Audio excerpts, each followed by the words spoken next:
एवढ्यातच आम्ही एका रेस्टॉरंटमध्ये दही की शोले नावाचं हे ॲपेटायझर खाल्लं.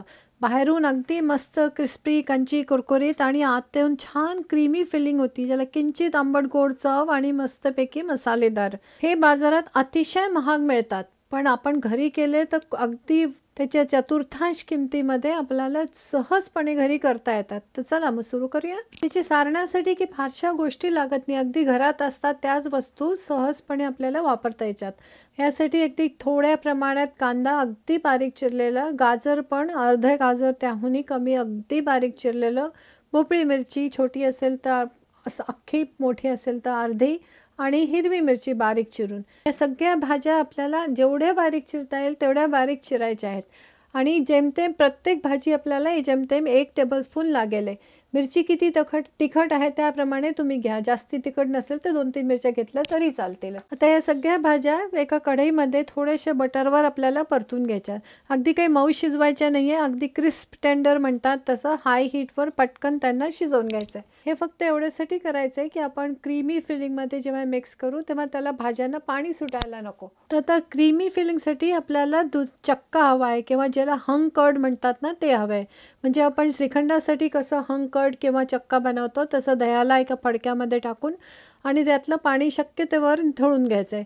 मी इथे ग्रीक योगर्ट वापरते आहे, तुमच्याकडे ते मिळत असेल तर ते घ्या, पण त्याला पण मी थोड्या वेळ फडक्यात दाबून ठेवलं होतं. तर आता हे चांगलं घट्ट झालं आहे. याच्यात आपण भाज्या मिक्स करूया. त्याच्यात पाव चमचा गरम मसाला, हा पंजाबी गरम मसाला आहे आणि स्ट्रॉंग फ्लेवरचा आहे. तुमच्याकडे माइल्ड फ्लेवरचा असेल तर किंचित जास्ती घातला तरी चालेल. त्यासोबत चवीला मीठ आणि 1 चमचा साखर. आता हे चांगलं एकत्र मिक्स करून घ्यायचं आहे. बस एवढेच मसाले याच्यात घालायचे. आता आपल्याला ही ब्रेड आहे जे साईडची बाजू असते कडा, ते काढून घ्यायचे आहेत. हे फेकून द्यायचं नाही. नाहीचीच आपण वाळवून ब्रेड करून घेतले तर नंतर आपल्याला पॅटीसला वगैरे वापरता येतात. आता प्रत्येक ब्रेड स्लाइसला तर असं पातळ लाटून घ्यायचं आहे. एकदम चारी पण लाटता येतात किंवा एक करून लाटता येतात. तुम्हाला जे सोपं वाटेल ते तसं तुम्ही करून घ्या. हे ब्रेडचे स्लाइसेस लाटून झाले की याच्या चारी बाजूनी कडेला ब्रशनी पाणी लावायचं आहे. थोडं थोडं पाणी लावायचं आहे. फार जास्ती लागलं तर त्याचा गचका होतो आणि मग त्याला गोळा करताना त्रासदायक होतं. हे फक्त आपल्याला चिकटवायसाठी म्हणून लागणार आहे.